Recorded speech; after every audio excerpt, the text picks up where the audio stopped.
और अगर आज से 5-10 साल पहले की बात कर ली जाए तो मैं दो मुहावरे आपके सामने बोल रहा हूं, लेकिन इन्हें मुहावरा ही रखना है। इनका कतई कोई राजनीतिक इस्तेमाल की गुंजाइश ना ही हो और ना की जाए तो बेहतर रहेगा। मसलन लातों के भूत बातों से नहीं मानते गेंडे की खाल। अक्सर माता पिता इन्हीं जुमलों का इस्तेमाल किया करते थे, इन्हीं मुहावरों का इस्तेमाल किया करते थे। और शिक्षा में जो कस्बाई इलाके हैं वहां गुरुजी का ये अभेद्य अस्त्र आज भी है कि गेंडे की खाल की तरह तुम्हारी जो चमड़ी है वो मोटी हो चुकी है। मैं ललित प्रजापति हूं, आप प्राइम डिबेट देख रहे हैं। अब मसले पर आते हैं। मध्य प्रदेश में 2018 के आखिर में विधानसभा चुनाव होने हैं, लेकिन बीजेपी कांग्रेस समेत तमाम सियासी दलों ने चुनावी मुद्दों की तलाश तेज कर दी है। मुद्दे बहुत सारे हैं, उन्हें थोड़ा गरमाया भी जा रहा है। मुद्दों की इसी भीड़ में है कर्मचारी संगठन। वो लगातार गर्म हो रहे हैं, गर्म हो रहे चुनावी तवे पर अपने मुद्दों की रोटी सेकने की फिराक में है। लेकिन मुद्दों की गर्मी के बीच सीएम शिवराज के तेवर लगातार तीखे हो रहे हैं, कभी अपने सहयोगी मंत्रियों पर तो कभी बीजेपी के नेताओं पर, तो कभी कभी कर्मचारी संगठनों के खिलाफ भी। सरकार के मुखिया के कड़े तेवर सामने आ रहे हैं। तो क्या वाकई इन दिनों CM Shivraj angry young man बन गए हैं? आज इसी मसले पर प्राइम डिबेट और इसी से जुड़े हुए और भी पहलू तलाशने की कोशिश करेंगे।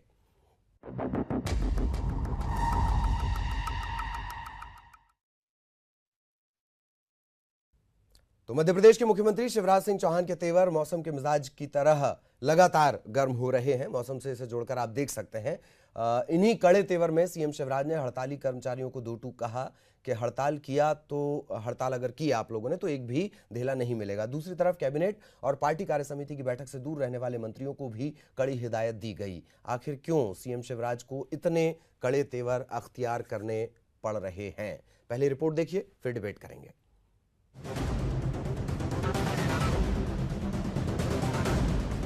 मध्य प्रदेश के मुख्यमंत्री Shivraj Singh Chouhan angry young man के किरदार में दिखाई दे रहे हैं, क्योंकि 2 दिन पहले कैबिनेट बैठक से गैर हाजिर अपने मंत्रियों पर सीएम शिवराज बरसे, तो धार के मोहन खेड़ा में संपन्न हुई बीजेपी प्रदेश कार्य समिति की बैठक से भी गैर हाजिर रहने वाले मंत्रियों और बीजेपी के बड़े नेताओं पर सीएम शिवराज ने नाराजगी जताई। लेकिन अब उनकी तलखी दिखाई दे रही है उन लाखों हड़ताली कर्मचारियों पर जिनके बेमियादी हड़ताल पर चले जाने से हफ्ते भर से लगातार राज्य की सरकारी व्यवस्था पूरी तरह से चरमरा गई है। सीएम शिवराज ने सख्त लहजे में ट्वीट कर हड़ताली कर्मचारियों से दो टूक कहा। हड़ताल में शामिल नहीं होने वाले रोजगार सहायकों का मानदेय 7 से 9 हजार कर दिया गया है। मैं हड़ताल में शामिल लोगों को एक ढेला भी नहीं दूंगा। दरअसल मुख्यमंत्री तक हड़ताली कर्मचारियों के बारे में यही जानकारी पहुंची कि तमाम उपाय किए जाने के बाद भी विधानसभा की चुनावी आहट पाकर विभिन्न कर्मचारी संगठन सरकार से अपने हक का सौदा करना चाहते हैं और लगातार सरकार स्तर पर बातचीत के बाद भी कर्मचारी संगठनों के नेता नहीं माने, तो मुख्यमंत्री ने तेवर कड़े किए और उन्हें सीधा संदेश दे दिया कि हड़ताल करने वाले कर्मचारियों से सख्ती के साथ सरकार निपटेगी। दरअसल राज्य के कई कर्मचारी संगठन एक के बाद एक बेमियादी हड़ताल पर चले गए, जिनमें 108 सेवा के एम्बुलेंस कर्मचारी, बिजली विभाग में काम करने वाले संविदा कर्मी, बिजली विभाग के संविदा कर्मियों की हड़ताल भी खत्म हो गई। ग्रामीण इलाके में काम करने वाले पटवारी और पंचायत सचिव, पटवारी की हड़ताल पर फिलहाल हाई कोर्ट ने रोक लगा रखी है। पंचायत सचिवों की हड़ताल सीएम के आश्वासन पर स्थगित है, जबकि सरकारी स्कूलों के संविदा शिक्षक और तृतीय श्रेणी के कर्मचारी हड़ताल की तैयारी में हैं। मुमकिन है कि CM Shivraj angry young man की भूमिका में सरकारी व्यवस्था में हो रही हलचलों को संभालने की कोशिश कर रहे हों, ताकि हड़ताल पर जाने से पहले ही कर्मचारियों को ये इल्म हो जाए कि हड़ताल पर जाने से पैसे कटेंगे। लेकिन सबसे बड़ा सवाल है कि तमाम कर्मचारी संगठन अचानक से अपने लंबे वक्त से लंबित मांगों को लेकर सीधे हड़ताल पर कैसे चले जा रहे हैं, और जिस तरह से विपक्ष में बैठी कांग्रेस इन हड़तालों को हवा दे रही है, क्या 2018 में होने वाले चुनाव की सियासी चौपड़ सजाई जा रही है, जिसमें हड़ताली कर्मचारी संगठन अब से लेकर चुनावी समर तक मोहरों की तरह इस्तेमाल होंगे? और सबसे बड़ा सवाल ये कि क्या एंग्री यंग मैन बने सीएम शिवराज इस बाजी को पलटने में भी कामयाब होंगे? Bureau report, ETV news. और सीएम जब एंग्री यंग मैन के किरदार में आ जाएं तो जाहिर है सियासी पार्टियां जो हैं उनके अंदर, सरकार के अंदर भी तमाम तरह की बातें शुरू हो जाती हैं। विपक्ष भी अपने सियासी तीर छोड़ने लगा है। सियासतदान क्या कह रहे हैं वो भी जरा सुन लेते हैं। मुख्यमंत्री जी इन दिनों अपने आप को प्रधानमंत्री नरेंद्र मोदी जी के निरंतर समकक्ष समझने की कोशिश कर रहे हैं। जो शक्ति का लहजा प्रधानमंत्री जी अपने संबोधन में करते हैं, हूबहू उसकी नकल माननीय मुख्यमंत्री जी करते हैं। तो वो अपने आप को समानांतर प्रधानमंत्री के रूप में प्रोजेक्ट करना चाह रहे हैं। मुख्यमंत्री जी संगठन का सम्मान करने वाले जननेता है। वो ये मानते हैं कि संगठन मजबूत रहेगा तो सरकार भी मजबूत रहेगी और पार्टी भी मजबूत रहेंगी। और संगठन के निर्णयों के प्रति जो गंभीर नहीं है, ऐसे लोगों के लिए उन्होंने इशारा किया है। शिवराज सिंह चौहान जी इस मध्य प्रदेश और इस देश की राजनीति का एक ऐसा राजनेता है जो व्यवहार के कारण जाना जाता है, जिन्होंने अपने काम करने के तरीके से लोगों के दिलों को जीता है। कहीं एंग्री यंग मैन के रूप में नहीं है, वो एक छोटे से काम को भी बहुत शिद्दत के साथ काम करने वाला ऐसा कार्यकर्ता है जिनके मन में आज भी, उनके मस्तिष्क में आज भी कार्यकर्ता भाव पूरी तरह जिंदा है। और चलिए, बेहद खास मेहमान हमारे साथ जुड़े हुए हैं, उनका तारुफ आपसे करवा देते हैं। अनिल सौमित्र साहब, आप संपर्क प्रमुख हैं बीजेपी के। संगीता शर्मा, आप प्रदेश प्रवक्ता हैं कांग्रेस की। इसके अलावा शिव अनुराग पटेरिया सर, वरिष्ठ पत्रकार, वो हमारे साथ जुड़े हुए हैं। असलम खान साहब, आप प्रदेश मीडिया प्रभारी हैं 108 कर्मचारी संघ के। आप सभी मेहमानों का बहुत बहुत स्वागत है। सबसे पहले शिव अनुराग पटेरिया साहब के पास हम जा रहे हैं। अभी हड़ताल के बारे में पढ़ते वक्त बड़ा दिलचस्प एक वाकया मैंने पढ़ा है। एक शब्द आया हड़ताल के बारे में पढ़ते वक्त, सौदेबाजी। कहीं कहीं इंग्लैंड में भी इस तरीके की मिसाल मिलती हैं। अब वर्तमान परिप्रेक्ष्य में आते हैं, सिर्फ मध्य प्रदेश की अगर बात कर ली जाए, बैंकों की हड़ताल भी हम सभी ने देखी है। पटेरिया साहब, क्या ये ब्लैकमेलिंग का टूल है या ज्यादातर इसका इस्तेमाल अब ब्लैकमेलिंग के टूल की तरह होने लगा है? ललित जी, मुझे लगता है कि ब्लैकमेलिंग का टूल नहीं है। दरअसल अगर एक सरकारी कर्मचारी से आप 8 घंटे काम करते हैं तो 8 घंटे की तनख्वाह देते हैं। जिन 108 एम्बुलेंस कर्मियों की आप बात करते हैं, चाहे 100 डायल के ड्राइवर्स की आप बात करें, वो 12-12 घंटे तक नौकरी करते हैं। पिछले दिनों डायल 100 के जो ड्राइवर्स हैं उनके पीएफ को लेकर एक छापा मारा गया तो मालूम पड़ता है कि बड़ी संख्या में ड्राइवर्स का पीएफ नहीं काटा जा रहा है, और जितनी संख्या में ड्राइवर्स दिखाए जा रहे हैं उतनी संख्या में ड्राइवर्स नहीं हैं। 108 एम्बुलेंस के कर्मचारी, उनके भी अपने घर हैं, उनके अपने परिवार हैं, और उनको सोशल सिक्योरिटी मिलना चाहिए। वो सरकारी गाड़ियां चलाते हैं, सरकारी एम्बुलेंस चलाते हैं। अंडर पेड लोग आपकी कैसे सेवा कर सकते हैं?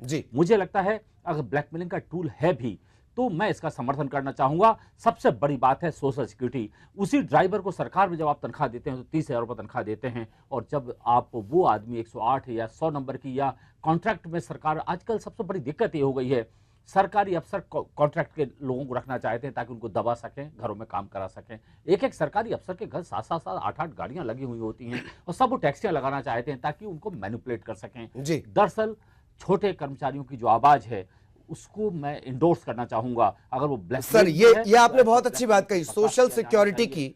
मसला ये है कि ये तमाम बातें आखिर क्या वजह है कि चुनाव के वक्त अचानक से ये बातें इतनी गर्म हो जाती हैं? बातचीत का एक सिलसिला होना चाहिए, इससे तो आप इत्तेफाक रखेंगे।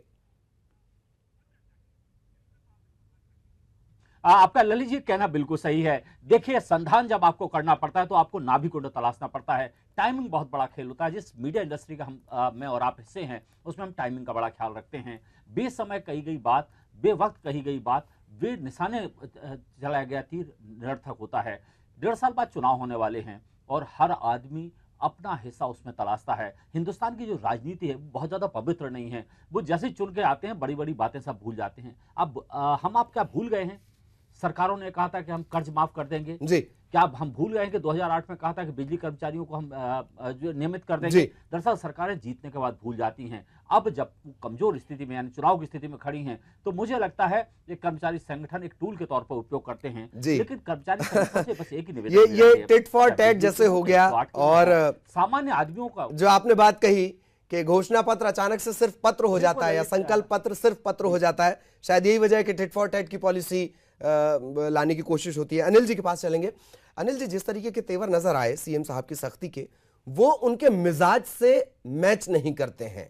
आपका रिएक्शन अनिल जी?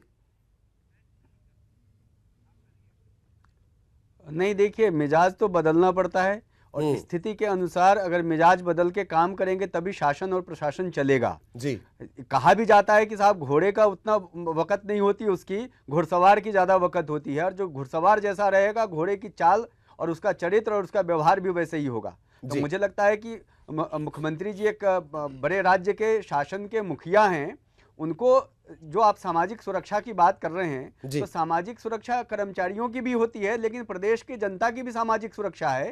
और जिस 108 एम्बुलेंस की बात आप कर रहे हैं, या तमाम सारे जो ऑर्गेनाइज्ड या अनऑर्गेनाइज सेक्टर में जो लोग काम कर रहे हैं, वो किसके लिए काम कर रहे हैं? सरकार के लिए काम नहीं करते हैं वो समाज के लिए काम करते हैं, जनता के लिए काम करते हैं। और ये कहाँ की ईमानदारी है और कहाँ का व्यवहार है कि जनता अगर सड़क पर एक्सीडेंट होता है तो 108 के कर्मचारी कहें हमारे जब तक तनख्वाह नहीं बढ़ाओगे, हमारी जब तक मांगे पूरी नहीं करोगे, हम उसको उठाएंगे नहीं, हम उसको इलाज की सुविधा नहीं देंगे, हम उसको अस्पताल नहीं पहुंचाएंगे। ये कहाँ का सोशल सिक्योरिटी है? जी। तो मुझे ये लगता है कि अपनी मांगे, अपना आंदोलन के, युद्ध के भी नियम होते हैं जी, युद्ध की भी अपनी सीमाएं होती हैं। तो आप आंदोलन में भी तो अपनी सीमा रखेंगे। आप कहिए हम अपना काम बखूबी करते रहेंगे, लेकिन इन सभी का कहना है कि सालों साल से इंतजार कर रहे हैं। कुछ जो कर्मचारी संगठन है उनका कहना है कि 8-8 साल हो गया इंतजार करते करते, और कुछ का ये मानना है कि चुनाव है तो हम अपनी बात रखेंगे। अनिल जी? ललित जी, मांग रखनी चाहिए। मैं वही कह रहा हूं कि जो आपने एक शब्द ब्लैकमेलिंग का कहा, हिंदी में उसको भयादोहन कहते हैं, और लोकतंत्र में ये होता ही रहा है कि जब चुनाव का समय आता है तो आपने वोट की आप कीमत मांगते हैं जी, ये होता ही रहा है। लेकिन मेरा ये कहने का मतलब, आप कीमत भले मांगो, अपने काम की कीमत मांगो, अपने वोट की कीमत मांगो, अपने निष्ठा की कीमत मांगो, लेकिन वो कीमत ऐसी नहीं होना चाहिए कि समाज जिसकी सुरक्षा की बात कर रहे हैं, जो हमारी जिम्मेदारी, हमारा काम है, वो अधूरा रह जाए, उसको छोड़ दें, और एक आपकी पूर्ति होने की बजाय दूसरे का, समाज का, मतलब अपनी जिम्मेदारी निभाई जाए। मैं आपके पास आ रहा हूं, घोषणा पत्र को लेकर अब बातचीत करेंगे। संगीता जी लगातार बनिए। शॉर्ट में क्या चर्चा होगी तो सभी बहुत अपनी अपनी बात जल्दी जल्दी रख पाएंगे। संगीता जी, आपके पास बहुत सारे जवाब होंगे और रिएक्शन के साथ मैं चाहूंगा कि आप अपने जवाब भी दें। संगीता जी? जी बिल्कुल, हम लगातार देखते चले जा रहे हैं जो जितने भी आंदोलन हो रहे हैं, जितनी भी हड़तालें हो रही है, जितना भी धरना प्रदर्शन हो रहा है कर्मचारी संगठनों के द्वारा, तो हम लगातार देखते जा रहे हैं कि मुख्यमंत्री जी 13 वर्षों से लगातार लॉलीपॉप देने का काम कर रहे हैं। कर्मचारी संगठन भी कब तक इंतजार करेंगे? उनका भी विश्वास टूटता चला जा रहा है, और उसी विश्वास को अगर बनाना है तो मुख्यमंत्री जी को उन्हें आश्वासन देने की बजाय उनके काम करना चाहिए। परंतु मुख्यमंत्री जी लगातार अपने वादों से, अपनी बातों से, अपनी घोषणाओं से केवल लालायित करने का काम कर रहे हैं, परंतु एक भी ऐसी मांग नहीं है जिसको पूरी की जा रही है। हम लंबित मांगों की बात कर रहे हैं जो 11 सालों से, 8 सालों से लगातार बनी हुई है, जिसे मुख्यमंत्री जी पूरा नहीं कर पा रहे हैं जी। लेकिन ये आरोप तो ये लग रहा है ना कि हड़ताल को हवा आप दे रहे हैं, तो सिर्फ यही हो रहा है, हड़ताल को हवा आप लोग दे रहे हैं। संगीता जी? नहीं, हमें देखिए विपक्ष का काम है सभी की जिम्मेदारियों को पूरा करना, विपक्ष का काम है आवाज उठाना, और उन तमाम संगठन जिनकी सरकार भरपाई नहीं कर पा रही है उनके साथ मिलकर आवाज उठाने का काम विपक्ष करता है। और अगर ये भारतीय जनता पार्टी भी जब विपक्ष में थी तो यही काम कर रही थी। 2003 तो हमें में हवा देने से ज्यादा जरूरत है कि उनकी मांगों को पूरा किया जाए। जी जी जी 2003 के आसपास के चुनाव में भी ये हुआ था कि विपक्ष का किरदार निभाते वक्त हड़ताल को हवा दी गई। उस समय भी कर्मचारियों की बड़ी मांगे थी जिन्हें जी बोलिए। बिल्कुल, दैनिक वेतनभोगी नहीं, अभी भी संविदा शिक्षकों को आप देख लीजिए, जितने भी तमाम तरह के शिक्षक हैं, आप बिजली कर्मचारियों को देख लीजिए, तो यहाँ पर केवल इस सरकार में वादे किए जाते हैं और वादों को पूरा नहीं किया जाता है। और कर्मचारी संगठन भी इस बात को लेकर आश्वस्त नहीं है कि कब तक वादे करते रहेंगे, कब तक घोषणाएं करते रहेंगे और कब तक झूठी योजनाएं बताते रहेंगे। तो अब वक्त आ गया है कि इन्हें चुनौती देना है, इन्हें समझाना है कि हमारी मांगों को कब पूरी करेंगे। चलिए, मैं एंग्री यंग मैन पे आपका रिएक्शन चाह रहा था। मैं संगीता जी आपको रोक रहा हूं। असलम जी लगातार हमारे साथ बने हुए हैं। असलम जी, शॉर्ट में आप अपना रिएक्शन दे दें, आप सभी को सुन रहे हैं लगातार। आप शॉर्ट में रिएक्शन दें। सारी बात ले देकर वहीं कर्मचारियों पर आ रही है कि पहले आप अपनी जिम्मेदारी निभाइए, तब आप पैसे मांगिए, तब आप सोशल सिक्योरिटी मांगिए और इंतजार करते रहिए। असलम जी? जी, मैं तो सिर्फ इतना ही कहना चाहूंगा, जैसे सर ने कहा, पत्रकार महोदय जी ने जी बहुत अच्छी बात कही, मैं उनकी बात से सहमत हूं। और इस बात से भी सहमत हूं कि 108 कर्मचारी जो पिछले 9 साल से शोषित हो रहा है, आज अगर अपनी आवाज़ मामा तक पहुंचाना चाह रहे हैं तो मामा क्यों नहीं हमारी बातें सुन रहे हैं? जी हम कब तक कंपनियों के अधीन होते रहेंगे? जी। कंपनियों के द्वारा हमें शोषित किया जाता है। मामा टेंडर दे देते हैं और हमें शोषित किया जाता है। क्या मामा के ये भांजे जो बैठे हुए हैं यहाँ पे, मामा के भांजों का हक नहीं है क्या मामा के ऊपर? मामा से अपनी चीजें मांगने का हक नहीं है? मामा ने कह दिया हमने टेंडर दे दिया, अब टेंडर प्रक्रिया NHM वालों से बात करो, आप ठेका कंपनी से बात करो। यानी मामा कुल मिला के अपने भांजों का शोषण करवाना चाहते हैं कंपनियों के द्वारा। कंपनियों से ऐसे क्या फायदा है मामा को? असलम जी, मामा की नाराजगी पे हमें अपने स्वास्थ्य विभाग में विलय कर दें। जी सर जी, मामा की नाराजगी पे चर्चा करेंगे। मामा ने 2 टूक भी कहा, कई चीजें 3 टूक भी कह दी, उस पर भी चर्चा करेंगे। सभी मेहमान हमारे साथ बने रहे। छोटा सा ब्रेक ले लेते हैं और फिर असलम जी मैं आपके पास आऊंगा।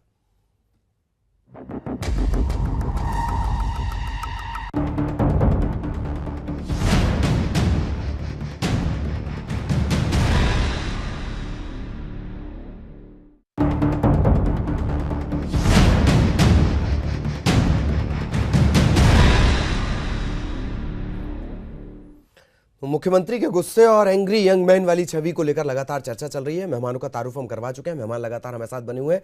असलम जी के पास वापस लौटेंगे। असलम जी, मामा जी से इतनी सारी उम्मीदें हैं, आखिर 9 साल का लंबा इंतजार आपने किया, 2017 ही आपको मिला, पहला सवाल। दूसरा कि अगर मामा जी ने डांट दिया तो नाराजगी की क्या बात थी?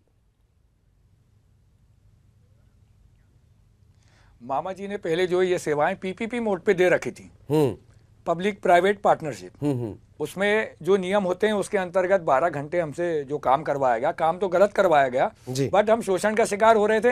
लेकिन मामा को भी चाहिए था अपने भांजों की सुध लेते कि कहाँ पे किस एजेंसी ने कितने घंटे काम करवा रही है। ये मेरे ख्याल से सरकार को भी इस चीज पर नजर रखना चाहिए कि कहाँ पे किस तरीके से कौन सी कंपनी कितने घंटे किस वर्कर से कितना काम करवा रही है।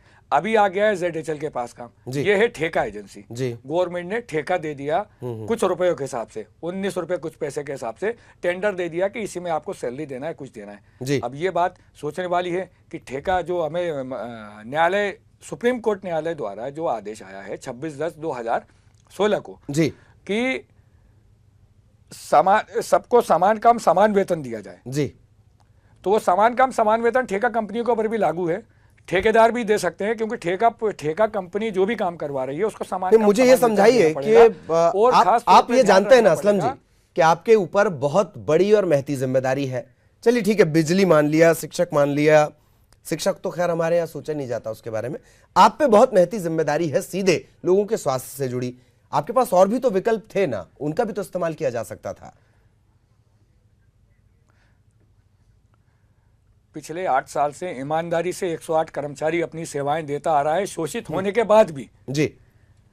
अब वो सेवाएं क्यों बंद हो गई? 6 तारीख को धरना प्रदर्शन करा, मामा को हमने अपनी पाती पहुंचाई SDM मैडम के जरिए कि हमारी मांग 21 दिन में मान ली जाए, कोई बीच का रास्ता निकाला जाए और इसको मामले को हल किया जाए। मामा को दी, स्वास्थ्य मंत्री जी को दी, NHM में दी, स्वास्थ्य से जुड़े हर एक अधिकारी को जो ऊंचे से ऊंची पोस्ट पे, PS हेल्थ मैडम को दी, मुख्यमंत्री सचिव जी को जाके दी हमने कि हमारी मांगे इस बीच में 21 दिन का समय, 21 दिन के समय में कोई हल नहीं निकाला गया। क्यों नहीं निकाला गया? 21 दिन से हम चेतावनी देते हैं। वक्त कम है असलम जी, एक बात मुझे बताइए, दोबारा रिमाइंड करवाया, क्या वो न्यूनतम बात हो सकती है? नहीं, मैं आपकी बात समझ रहा हूं। आप लोगों ने किया, 8 साल बताया, आपने फिर बताया कि चिट्ठी पत्थर कहां कहां गया। क्या वो न्यूनतम एक पॉइंट हो सकता है जिस पे बातचीत हो जाए और ये दिक्कत खत्म हो? असलम जी। जी हाँ, बिल्कुल, बीच का रास्ता कोई निकाला जाए कि हमारी जो है सैलरी सबसे पहले इंक्रीज करी जाए, एक सम्मानजनक वेतन पे हमको लाया जाए।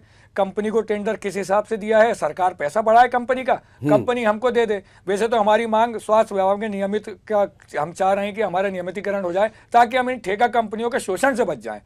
मामा को स्वयं चाहिए कि ये ठेका कंपनी बंद करके अपने भांजों के लिए बिल्कुल रेगुलर काम शुरू कर दें। चलिए अनिल सौमित्र जी लगातार, असलम जी मैं ठेका बेस पे नहीं, हाँ, कम से कम कुछ कम है, आपको भी शायद जाना है। अनिल जी बैठे हैं, हाथों हाथ उनसे भी चर्चा कर लेते हैं। अनिल जी, क्या वो बीच की बात हो सकती है कि ये हड़ताल जल्द से जल्द खत्म हो? कोई से भी हड़ताल, लेकिन सबसे ज्यादा स्वास्थ्य से जुड़ा मसला चूंकि सीधा असर डालता है। अनिल जी। नहीं, पर आप ये देखिए, बात तो सब चीज होना चाहिए और हो भी सकती है। सारी मांगे, बहुत सारी मांगे पूरी भी हो रही, कई संगठनों की मांगे पूरी हुई हैं, पर मामा का गला तो मत दबाओ, मामा को डंडे तो मत दिखाओ, मामा को भय तो मत दिखाओ, क्योंकि ये इनके बड़ी, आपने ही कहा है कि इनके ऊपर बहुत बड़ी जिम्मेदारी है। आप ये क्यों नहीं कहते कि हम तब तक अच्छा काम करते रहेंगे जब तक ये हमारी मांगे पूरी नहीं हो जाती? आप 8 साल से, आप ये बताइए किसने कहा था आपको ठेका पद्धति में जाने के लिए? आप सरकार की परीक्षा देते, जो वैकेंसी निकलती है वैकेंसी में आते, परीक्षा देते, सेलेक्ट होते और नौकरी करते जी। अब आपने ठेका पद्धति स्वीकार कर ली और आज आप फिर ये कह रहे हैं कि आप ठेका पद्धति खत्म करो जी। ये कॉन्ट्रैक्ट की नौकरी किसने कहा था आपको करने के लिए? ये मामा ने तो कहा नहीं था, मामा ने तो चलिए ये दूसरा ही मसला दरअसल शुरू हो जाएगा। अनिल जी, मैं आपको रोक रहा हूँ, संगीता जी और शिव अनुराग सर भी बैठे हुए हैं, उनके पास भी जाना होगा। संगीता जी, आपका रिएक्शन बहुत शॉर्ट में प्लीज, और आपकी मुस्कुराहट भी आप के आधार पर करें तो नहीं होना चाहिए, प्रेम और सद्भाव के आधार पर होना चाहिए। जी अनिल जी, प्रेम और सद्भाव, हाँ ये दो चीजें बड़ा डरा देती है, प्रेम और सद्भाव। हाँ संगीता जी बोलिए प्लीज। बात कह रहे हैं नहीं, ये पुनीत जी, ये चीजें तो देखने को ही नहीं मिल रही है सरकार के अंदर, जैसी बात कर रहे हैं। अगर प्रदेश की बेरोजगारी देखें तो कोई भी बेरोजगार युवक कहीं भी जॉब करने के लिए एग्री है, भले तो सरकारी नौकरियां कहाँ निकल रही हैं, वैकेंसीज कहाँ निकल रही, पहले तो अनिल जी ये बताए। तो ये तो स्थिति प्रदेश के अंदर है ही नहीं, पिछले 13 सालों से कोई भी नियुक्तियां नहीं हो रही है। फिर बेरोजगारी बढ़ती चली जा रही है, मांगों को लेकर लगातार कर्मचारी संगठन मांग रहे हैं, और अब मामा जी एंग्री यंग मैन की भूमिका इसलिए भी निभा रहे हैं क्योंकि चुनाव आने वाले हैं। इनको संगठन की तरफ से, हाईकमान की तरफ से बिल्कुल छूट नहीं दी जा रही है, उन्हें अपनी कुर्सी का भय सता रहा है, अटेर चुनाव हार चुके हैं, तो ऊपर से प्रेशर लगातार बना हुआ है। तो अब चाहे मंत्री हो, कैबिनेट हो, विधायक हो, तो सभी की क्लास लेने में लगे हुए हैं मुख्यमंत्री जी, क्योंकि अब अकेले पड़ गए हैं। मंत्री भी इनका साथ नहीं दे रहे, कैबिनेट की मीटिंग में नहीं पहुंच रहे हैं। संगीता जी, थोड़ी डांट मनुहार चलते रहनी चाहिए, में नहीं पहुंच रहे हैं, डांट मनुहार चलते रहनी चाहिए। डांटने के मामले में तो इंदिरा जी भी सबसे ज्यादा, तो डांटने का जिक्र आएगा तो इंदिरा जी का नाम लेना जरूरी हो जाएगा। मैं संगीता जी आपको रोक रहा हूं, बहुत जरूरी है, शिव अनुराग सर के पास हम चलेंगे। अगर सोशल सिक्योरिटी और ऐसी परिवार को सिक्योर कर सके, अगर इन नीतियों पर बात कर ली जाए तो रास्ता निकल सकता है, बशर्ते दोनों पक्ष रास्ता निकालना चाहें। सर, आपका कहना बिल्कुल सही है, वास्तव में एक सम्मानजनक रास्ता निकाला जाना चाहिए। अगर सरकारी छोटे कर्मचारियों को आप कॉन्ट्रैक्ट पर रखते हैं तो मेरी इल्तिजा है, प्रार्थना है, जो शीर्ष पद है उन पर भी कॉन्ट्रैक्ट के लोगों को रखिएगा, उनका भी उसी तरह शोषण करिएगा।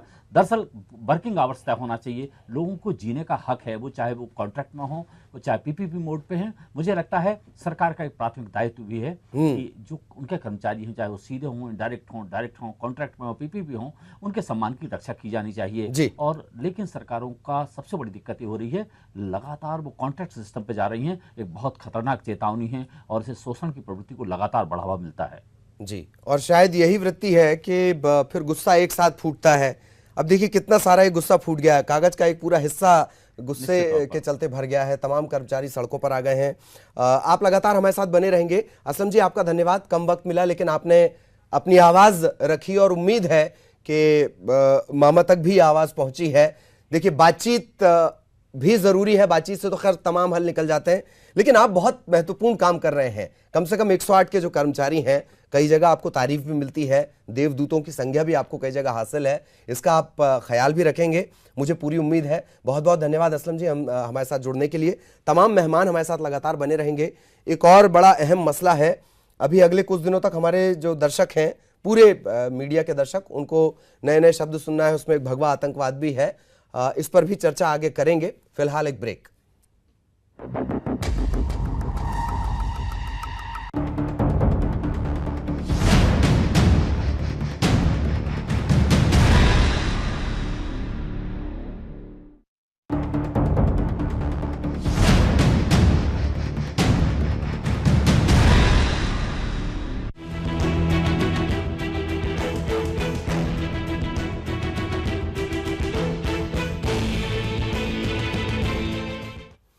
कई बार ऐसे मामले होते हैं कि सही और गलत के फ़र्क या तो मिट जाते हैं या सही और गलत का फ़र्क करना बहुत ज़्यादा मुश्किल हो जाता है। कई जांच एजेंसियां ऐसी होती हैं कि वो पहले जांच एजेंसी होती हैं, फिर तोता बन जाती हैं, फिर जांच एजेंसी बन जाती हैं। बहुत सारे ऐसे मामले हैं और आगे आने वाले दिनों में आपको भगवा आतंकवाद सुनना है। ये इसका जिक्र हमने क्यों किया? दरअसल मालेगांव ब्लास्ट मामले में आरोपी साध्वी प्रज्ञा जमानत पर रिहा हो गई हैं। भोपाल में आज खुशीलाल आयुर्वेदिक अस्पताल से साध्वी प्रज्ञा बाहर आई, मीडिया से मुखातिब हुई। जमानत मिलते ही कांग्रेस पर उन्होंने जमकर हमला बोला। उन्होंने कहा कि कांग्रेस की साजिश का वो शिकार हुई। भगवा आतंकवाद, भगवा आतंकवाद कांग्रेस का दिया शब्द है। पी चिदम्बरम ने पहली बार इसका इस्तेमाल किया था, अंग्रेजी में किया था, वो भी सैफरन टेररिज्म। उनकी छवि खराब करने में कांग्रेस के साथ साथ मीडिया ने भी अहम भूमिका निभाई है। मीडिया की भूमिका को हर कोई ऐसे ही डिस्क्राइब करता है। दरअसल कांग्रेस की बातों में आकर काफी कुछ उनके खिलाफ लिखा और दिखाया गया। मुंबई एटीएस ने उन पर बहुत टॉर्चर किया है। 9 साल में वो अपनी भावनाएं व्यक्त नहीं कर पाई, लिहाजा आज वो आई और जब वो अपनी भावनाएं व्यक्त कर रही थीं तो जो आत्मबल था वो उनके चेहरे पर भी नजर आ रहा था। इससे पहले इतना आत्मबल उनके चेहरे पर खैर आपने नहीं देखा होगा। सुनवाते हैं उन्होंने क्या कुछ कहा, फिर चर्चा करेंगे। हमारे जो खास मेहमान है वो लगातार हमारे साथ बने हुए हैं। पहले सुनवाते हैं क्या कुछ उन्होंने बाहर आकर कहा है। इन 9 वर्षों में मैं कांग्रेसी षड्यंत्र, यूपीए सरकार का, कांग्रेस सरकार का जो 2008 में एक बहुत बड़ा षड्यंत्र था, उस षड्यंत्र रूपी काले सागर से संघर्ष करते हुए एक बहुत बड़ा अन्याय का इतिहास रचकर मैं आज कारागृह के बंधन से अर्ध मुक्त हुई हूँ। अभी हमारा केस जो मुंबई में चलेगा, इसलिए मैं अर्ध मुक्त कह रही हूँ उसको। कहीं ना कहीं मानसिक रूप से अभी मैं बंधन में रहूंगी। तो मैं आज बंधन मुक्त हुई हूँ और मैं कोर्ट को, हाई कोर्ट को, माननीय हाई कोर्ट को धन्यवाद करती हूँ जिनसे हमने लगातार चर्चा की है। इससे पहले भी एक मसले पर चर्चा की, वही हमारे साथ जुड़े हुए हैं। एक बार फिर आपका तारुफ करवा देते हैं। अनिल सौमित्र साहब, आप संपर्क प्रमुख हैं बीजेपी की। संगीता शर्मा, आप प्रवक्ता हैं, कांग्रेस की नुमाइंदगी करती हैं, पक्ष रखती हैं। शिव अनुराग पटेरिया साहब, आप वरिष्ठ पत्रकार हैं और चूंकि अब शिव अनुराग पटेरिया सर हैं तो सबसे पहले उन्हीं से शुरुआत करते हैं। आज जब प्रज्ञा कह रही थी तब उन्होंने कहा कि आप लोगों ने कहा आतंकवादी, तो ये अच्छा लगता है, मीडिया को ऐसे कॉम्प्लीमेंट मिलते हैं सर, तो ऐसा अच्छा लगता है। क्या आगे आने वाले दिनों में ये भगवा आतंकवाद और ज्यादा सियासत में रहना है? पोलराइजेशन की भी अब जरूरत पड़ने लगेगी, चुनाव आने वाले हैं, सीजन आ गया है सर। आपका कहना बिल्कुल सही है। पिछले दिनों एक शायर का मैं कुछ पंक्तियां सुन रहा था, ठीक ठाक तो मुझे याद नहीं है, लेकिन उसमें कहा गया था कि सीमाओं पर तनाव क्यों है, कहीं चुनाव तो नहीं है। मुझे लगता है कि चुनाव की जो सबसे बड़ी दिक्कत ये है कि हम विकास हमारे नाम पर एक चेहरा जैसे की तरह होता है, लेकिन असली मुद्दे, असली तौर तरीके हमारे बिल्कुल अलग होते हैं। हम एक शार्प पोलराइजेशन की तरफ बढ़ते हुए देश हैं और ये सबसे खतरनाक बात है। साध्वी प्रज्ञा का जहाँ तक मामला है, मुझे लगता है कि एक महिला जो लगातार 9 साल से संघर्ष कर रही थी, उसे न्याय मिलना चाहिए था। और अगर ये आक्षेप होता है, उसके खिलाफ साक्ष्य प्रस्तुत होते हैं, तो उन सारे लोगों के खिलाफ भी कार्रवाई होना चाहिए जिसने उस एक महिला को, एक साध्वी को जेल के अंदर बंद कर रखा। दरअसल सियासत हमारी इतनी छोटी हो गई, इतनी छोटी हो गई कि उंगलियों के बीच से भी छोटी हो गई है। हमारे दिल बहुत छोटे हो गए हैं। हम राजनीतिक लाभ हानि के लिए लोगों की जिंदगियां बर्बाद कर देते हैं, लोगों को बर्बाद करने में कोई कसर नहीं छोड़ते हैं। एक नया जुमला गढ़ा गया, सैफरन टेररिज्म। मुझे लगता है इस जुमले से हिंदुस्तान को मुक्ति मिलना चाहिए। आज कितने टेररिस्ट पकड़े जाते हैं, उनमें बहुसंख्यक टेररिस्ट किस किस्म के होते हैं, उनकी ना कोई जाति होती है, ना कोई धर्म होता है, लेकिन धर्म से जब आप जोड़ देते हैं तो चीज़ें बहुत अनर्थक हो जाती हैं। चाहे वो आप इस्लामिक टेररिज्म की बात करते हैं तो उसकी भी खिलाफत करता हूँ, सैफरन टेररिज्म की जो बात करते हैं, दरअसल इंडिविजुअल लोग कई बार गड़बड़ होते हैं। और मुझे लगता है 9 साल में एक व्यक्ति टूट जाता है, बर्बाद हो जाता है। ऐसे जो भावुक मुद्दे होते हैं, वास्तव में सरकारों को चलाने वाले संगठनों को इस बात को ध्यान रखना चाहिए कि उनके स्वार्थ तो साधे जा सकते हैं, लेकिन व्यवस्था को आप बर्बाद कर देते हैं। एक शार्प पोलराइजेशन इस तरह से खड़ा कर देते हैं, कम से कम एक मौका मिल जाता है, बहुत सारे लोगों को एक मौका भी मिल जाता है पोलराइजेशन की प्रक्रिया। जी, बहुत सारे लोगों को मौका भी मिल जाता है वही करने के लिए। ललित जी, संगीता जी के पास मैं आना चाहूंगा। संगीता जी, ऐसा लगता है कि सबसे बड़ी प्रज्ञा जी नाराज है। हाँ सर, मैं आपके पास आ रहा हूं। प्रज्ञा जी नाराज हैं, उनका कहना है कि वो 9 साल आपकी वजह से खराब हुए, वो आपकी साजिश बताती हैं, आपकी पार्टी की साजिश। संगीता जी।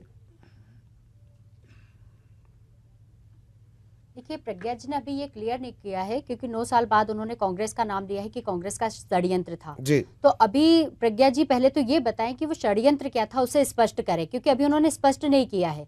तो पहले तो हम ये जानना चाहेंगे कि हमने क्या षड्यंत्र किया है। अगर कांग्रेस ने कोई ऐसी बात कही है जो उनके दिल को दुख पहुंचाने वाली है, मालेगांव धमाके में जो उनका नाम आया, तोताही वाली जो बात, मालेगांव धमाके में उनका नाम कांग्रेस की साजिश के चलते, एक षड्यंत्र के चलते लाया गया, ये उनका आरोप है। और ये बहुत लंबे अरसे से वो लगा रही हैं, जब भी वो मीडिया के सामने आई हैं उन्होंने आरोप लगाया है।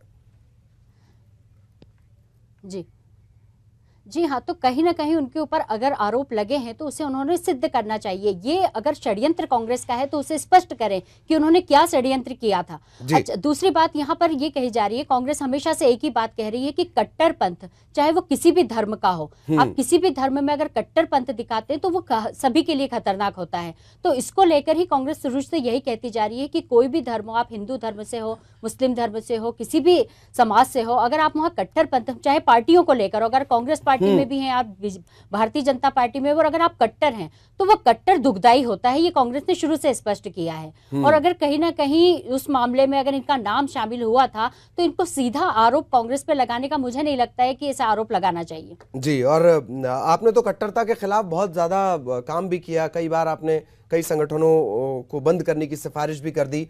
अनिल जी भी लगातार हमारे साथ बने हुए हैं। अनिल जी, बेहद गंभीर आरोप हैं जो साध्वी प्रज्ञा लगा रही हैं, और आप चूंकि भाजपा से ताल्लुक रखते हैं, क्यों ना उन्हें न्याय क्यों ना मिले अगर ये आरोप सही पाए जाते हैं? एनआईए पर भी उनके आरोप हैं। अनिल जी। निश्चित तौर पर देखिए, एजेंसियां तो एजेंसियां हैं, सरकार जैसा चाहती हैं वैसा वो एजेंसियां काम करती हैं जी। और मुझे ये लगता है कि लंबे अरसे तक कांग्रेस ने देश पर शासन किया है और अपने विचार के अनुसार, अपनी प्रकृति के अनुसार उन्होंने एजेंसियों का खाका बना दिया, उसका स्वरूप बना दिया। आपने कहा सरकार जैसा चाहती है, एजेंसी वैसा काम करते हुए एनआईए और सीबीआई अभी क्या वैसा कुछ कर रही है? अनिल जी, आपको लगता है? जी मैं वही बता रहा हूँ, मैं वही बता रहा हूँ, मैं वही बता रहा हूँ। जी जी हाँ अनिल जी, सरकार जैसा चाहती हैं एजेंसियां वैसे ही काम करती हैं। और सरकार क्या चाह रही है? सरकार चाह रही है कि न्याय मिले। सरकार ये चाह रही है कि किसी के साथ अन्याय ना हो और आतंकवादियों को भी न्याय मिले, और जिनके ऊपर गलत आरोप लगाया गया, षड्यंत्र किया गया, उनको भी न्याय मिले। इसमें क्या दो राय है? एजेंसी को आप काम नहीं करने देंगे, अपना एजेंडा इंपोज करेंगे, ये कौन कर रहा है? मैं ये कह रहा हूं कि सरकार का ये काम होता है कि एजेंसियों को ठीक से काम करने दें जी। तो कांग्रेस की सरकार ने क्या किया? एक नया कॉन्सेप्ट गढ़ा, सैफ्रॉन टेररिज्म, और ये करके उसने, कांग्रेस ने एक पाप किया है। मैं पाप शब्द का उपयोग कर रहा हूं, और उस पाप का प्रायश्चित लंबे समय तक कांग्रेस को करना पड़ेगा। और कांग्रेस विहीन भारत की जो कल्पना है उसी प्रायश्चित का एक अंग है कि जब तक कांग्रेस इन सब चीजों के ऊपर प्रायश्चित नहीं करेगी, कांग्रेस खत्म होती जाएगी। ललित जी, कांग्रेस ने क्या क्या सेकुलरिज्म के नाम पर जो सांप्रदायिकता कांग्रेस ने फैलाई है जी, उसका भी उसको प्रायश्चित करना पड़ेगा जी। और आप देखिए, साध्वी हो, संत हो, सेना हो, सबको बदनाम करने की कोशिश की। और गुजरात में जो हुआ, कांग्रेस ने एजेंसियों का दुरुपयोग करते हुए उन्हें आईबी तक को नहीं छोड़ा। देश की जो जांच खुफिया एजेंसी है उसका भी उसने दुरुपयोग किया, और आईबी के ऊपर आरोप लगाए गए। सेना के लोगों को के ऊपर उन्होंने आरोप लगाया कि सेना जो इस तरह के गतिविधियों में आप करना, तो अब तो आप हैं, अब तो सब क्लियर हो जाएगा। अब तो हाथ कंगन को आरसी क्या, पढ़े लिखे को फारसी क्या, अब तो आप सब साफ कर देंगे ना अनिल जी? अब देखिए, मैं इसलिए कह रहा हूं कि जिसको न्याय मिलना चाहिए उसको न्याय की सुविधा व्यवस्था भी तो मिले। अब देखिए, साध्वी के साथ किस तरह का टॉर्चर हुआ है, कोई कल्पना कर सकता है? उनको कैंसर की बीमारी हो गई, उनको कितने प्रकार। अब 9 साल आप संत को, किसी सेना के व्यक्ति को, किसी एक निर्दोष व्यक्ति को आरोप लगा के जेल में रखो, उनको 3rd डिग्री का टॉर्चर दो, क्या करेंगे आप? और ये इसी पाप का परिणाम भुगतना पड़ रहा है कांग्रेस को। देखिए, देश के लोगों ने कांग्रेस को नजरों से उतार दिया है जी, और अगर कांग्रेस को आगे कुछ अच्छा करना है तो उसको प्रायश्चित करना पड़ेगा। नहीं, खैर कांग्रेस लगातार कोशिश कर रही है। पाप पुण्य का मसला थोड़ा लंबा हो जाएगा और बड़ा विषय है दरअसल ये, और पाप का ही है ललित जी। अब तो मैं वही कह रहा हूं, बोलिए अनिल जी, बहुत शॉर्ट में प्लीज। मैं यही कह रहा हूं कि अगर आप संत के साथ, सेना के साथ कुछ गलत व्यवहार करेंगे, वो पाप की श्रेणी में ही आएगा। चलिए संगीता जी, राजनीतिक मैं चाहूंगा अनिल जी संगीता जी के पास चलते हैं, बहुत देर से वो रिएक्शन देना चाह रही हैं। संगीता जी प्लीज। जी अनिल जी बार बार कह रहे हैं कांग्रेस को प्रायश्चित करना पड़ेगा। कांग्रेस ने ऐसा क्या गलत कहा, पहले तो ये बता दें, आप स्पष्ट करें इस बात को। कांग्रेस ने यही बात कही है ना कि कट्टरपंथ किसी भी धर्म में हो, और अगर भगवान धारण करके और कोई गलत काम कर रहा है तो उसे भी गलती कहा गया है। तो मुझे लगता है कि अगर डकैती कर रहा है और वो भगवान धारण कर लेता है तो यही कहा जाएगा ना कि भगवान धारण करके उस ड्रेस का गलत इस्तेमाल किया जा रहा है। मतलब कि पूरी तरीके से यही कहा जा रहा है कि किसी भी धर्म में कट्टरपंथ नहीं होना चाहिए। ये बात कांग्रेस ने कही, क्या गलत कही है मुझे ये बताइए आप। तो जी अगर आतंकवाद भी कोई है और वो कट्टर आतंकी है नहीं, तो गलत है। तो कांग्रेस ने, मुझे अनिल जी का कहना है कि इसी वजह से समझने की जरूरत है, ये जो तकलीफ कांग्रेस के सामने वो इसी वजह से है क्योंकि आपने ऐसा किया। तो आप इत्तेफाक रखती हैं इस बात से? कांग्रेस को इस बात की कोई तकलीफ नहीं है। कांग्रेस को इस बात की, ये हिंदू राष्ट्र की बात करने वाले हैं जो धर्मनिरपेक्ष राज्य को हिंदू राष्ट्र की श्रेणी में लाकर लेना चाह रहे हैं। तो ये उसका परिणाम है कि लोगों का माइंड डाइवर्ट किया जा रहा है, किस तरीके से उन्हें भ्रमित किया जा रहा है, और जो हमारे देश की पहचान थी धर्मनिरपेक्ष देश के तौर पर, उस नाम को हटाने की कोशिश की जा रही है। मैं साफ तौर पर यही कहना चाहूंगी। और अनिल जी जिसे प्रायश्चित कह रहे हैं, कांग्रेस किस बात का प्रायश्चित करेगी? कांग्रेस तो देश के हित में सोचती है, राष्ट्रवादी पार्टी है, देश को आजाद करवाने वाली पार्टी है। हमेशा उसने देश और राष्ट्र के बारे में सोचा है, कभी अंग्रेजों का साथ नहीं दिया है, कभी उन्होंने ये काम नहीं किया है जो इनकी पार्टी और इनके नहीं वो कभी कभी साथ लेना पड़ता है। 1992 के बाद से जो स्थिति नहीं, कभी कभी साथ लेना पड़ता है। कश्मीर के मसले पर बहुत सारा साथ आप लोगों ने लिया था एडविन से, तो साथ ऐसा लेना पड़ता है, ऐसी बात नहीं है। बाकी आपने अच्छा बताया कि कांग्रेस ने क्या कुछ किया है। और शिव अनुराग पटेरिया साहब लगातार बने हुए हैं, वो मुस्कुरा भी रहे थे। तो पहले तो इस मुस्कुराहट का राज सर आप बताएं। दूसरा कि कट्टरता हर हाल में बुरी है, लेकिन कट्टरता नजर तो आ रही है, इस बात से इनकार नहीं किया जा सकता। इसके अलावा ये जांच एजेंसियां अचानक से बदल कैसे जाती हैं? मतलब इनकी जो पूरी मोडस ऑपरेंडी है वो कैसे बदल जाती है सर? ललित जी, मेरे मुस्कुराहट का राज ये है कि हमारे दोनों साथी लगभग अर्ध सत्य बता रहे हैं।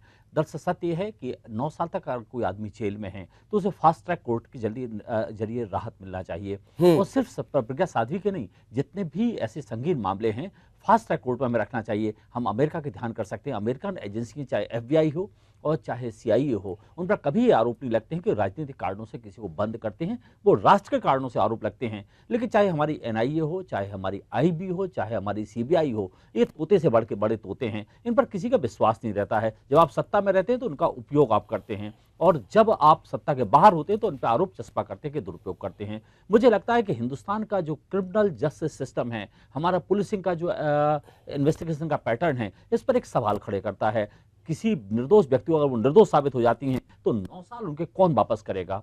ऐसे तमाम लोग हैं जो जिनकी उम्र गुजर जाती है लेकिन वो न्याय नहीं पा पाते हैं। मुझे लगता है न्याय अमीरों को जल्दी मिलता है, इन्फ्लुएंसर लोगों को जल्दी मिलता है, जिनके राजनीतिक प्रभाव होते हैं उनको जल्दी मिलता है, और माल्या जैसे लोग तो न्याय के दरवाजे से बाहर भी निकल जाते हैं। वाकई कई बार तो हिरण खुद आकर बताता है कि उसने खुदकुशी की थी, उसे किसी ने गोली नहीं मारी। तो ये भी व्यवस्था है। खैर हाँ बिल्कुल, हाँ, हिरण आकर बता देता है कि भाई दिक्कत यही है। एक फिल्म में देख रहा था जिसमें कहा गया था, एक्सीडेंट का केस था कि वो एक्सीडेंट लैंड क्रूजर से नहीं हुआ था, वो तो ट्रक से हुआ था और ट्रक ट्रेन में तब्दील हो सकती थी। दरअसल इस देश की सबसे बड़ी दिक्कत है कि हमें न्याय संगत जिस तरीके से होना चाहिए, हमारी एजेंसियों को जिस तरीके से काम करना चाहिए। दरअसल जब आप सत्ता में बैठते हैं तो सारी एजेंसियों को अपने पक्ष के तौर पर उपयोग करने की कोशिश करते हैं और उन्हें सत्य बताते हैं। कम से कम आप अमेरिका की बात करते हैं तो अमेरिकन एजेंसियों से भी सीख लीजिएगा।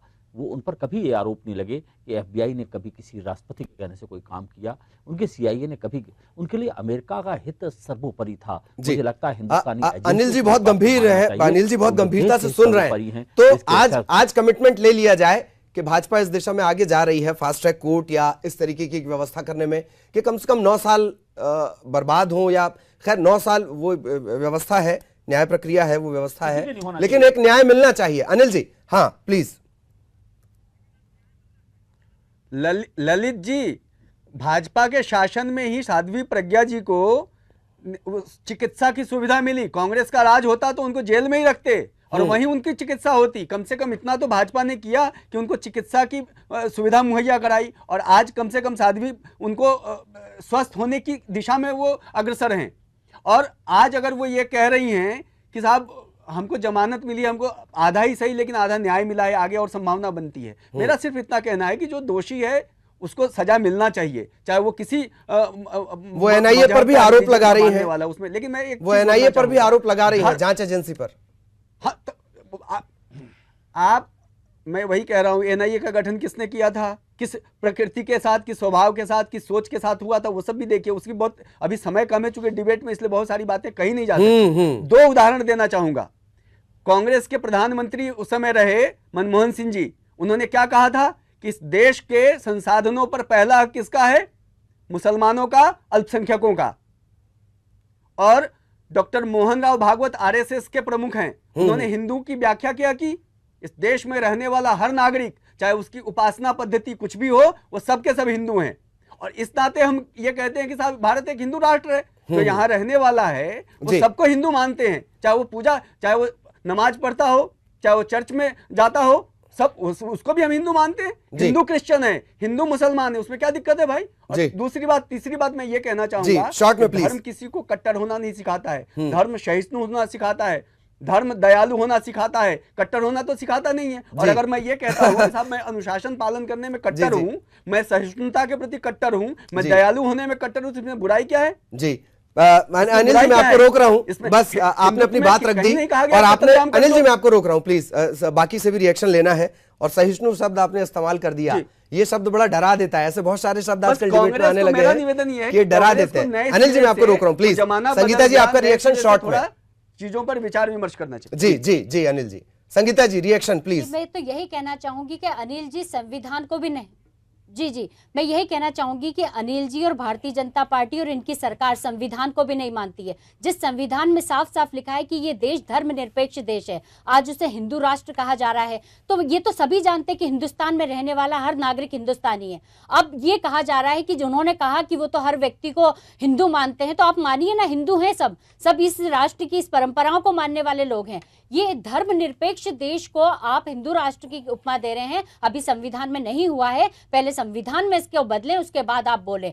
ये जहां तक तो मैं ये जानती हूँ। और दूसरी असहिष्णु की बात आप कह रहे थे, तो वो जो अब हम देखते चले आ रहे हैं, अभी भी वर्तमान में जो परिदृश्य है, देश के अंदर जो स्थितियां बदली है और 2014 के चुनाव होने के बाद जो स्थितियां बदली है, एकदम से हम देश का जो माहौल बदला हुआ देख रहे हैं, वो इसलिए नहीं देख रहे हैं कि देश में बड़ा विकास हुआ है। देश में अगर कुछ बड़ा विकास नहीं हुआ है, देश के अंदर इमोशनली लोगों को किस तरीके से धर्म और जाति के नाम पर बांटा जा रहा है, किस तरीके से इमोशनली ब्लैकमेल करके उनसे वोट नहीं देश में विकास हुआ है। देखिए आप उस विकास को महसूस नहीं कर पा रही संगीता जी। नहीं देखिए, आजकल देखिए फेसबुक पे हम झगड़ सकते हैं ना, ये देश का विकास ही है। नहीं तो वो अगर हम लोग फेसबुक पे झगड़ रहे हैं, हम सहिष्णु असहिष्णु पे, हम जीवन की पद्धति हिंदुत्व पे और सनातन, इस पर भी आजकल बहुत सारी चर्चाएं कर रहे हैं। देखिए कितने सारे जो ज्ञानी हैं वो सोशल साइट के जरिए आ गए हैं। खैर हम मुद्दे से ना भटके, वक्त कम है। अब हमें ललित जी भारत के संविधान के बारे में एक बात कहा भी है जी, चलिए भारत के संविधान में एक बात ले लेते हैं। संगीता जी जनता मुद्दों पर बात करे तो उन्हें धार्मिक मुद्दों पर, जी हाँ अनिल जी प्लीज। भारत के संविधान में जो उल्लेख था धर्मनिरपेक्षता का, उसी कांग्रेस ने बदल के उसको पंथ निरपेक्षता किया है। धर्म एक, मैं बता रहा हूँ, मेरे को बोलने दीजिए जी, बहुत शॉर्ट में प्लीज। अलग चीज है, मजहब रिलीजन अलग चीज है, और जो धर्म, ललित जी, जो धर्म से निरपेक्ष होगा वो अधर्मी हो जाएगा। पंथ से निरपेक्ष हो सकता है कोई, धर्म से कोई निरपेक्ष नहीं हो सकता। चलिए शिवनराज sir 20 second please. Anil ji बस, वो भी अब नहीं हो सकती सबका। नहीं अब हमें थोड़ा सा पक्षपात करना होगा। शिवनराज सर को हम 20 सेकंड देंगे। सर आप समअप करिए आज तो। ललित जी मुझे लगता है कि मामला है अलार्मिंग है हमारे लिए, हमारे क्रिमिनल जस्टिस सिस्टम के लिए अलार्मिंग है, हमारी सोसाइटी के लिए अलार्मिंग है। अगर हम पॉलिटिकली मोटिवेटेड होकर इस तरह की कार्रवाइयां करेंगे तो ये देश बिखर जाएगा, देश टूट जाएगा। लोगों को न्याय मिलना चाहिए, त्वरित न्याय मिलना चाहिए। और मुझे लगता है इस मामले से हम सबको ये सीख लेना चाहिए कि राजनीतिक कारणों से बहुत सी चीजें आगे ना बढ़ाएं। जी देश के प्रति आपकी बहुत ईमानदारी से एक सेवा होगी। चलिए अब आप सभी को मैं रोकना चाहूंगा। आप तीनों का बहुत बहुत धन्यवाद। वक्त को थोड़ा सा हमने खींच भी लिया। हमारे जो सहयोगी हैं नितिन जी, उनका गुस्सा बहुत जल्दी चढ़ जाता है, तो दुश्मनी जमकर करें, लेकिन ये गुंजाइश रहे जब कभी हम दोस्त हो जाएं तो शर्मिंदा ना हो। इसी शेर के साथ आप सभी का धन्यवाद और प्राइम डिबेट देखने वाले दर्शकों का भी धन्यवाद।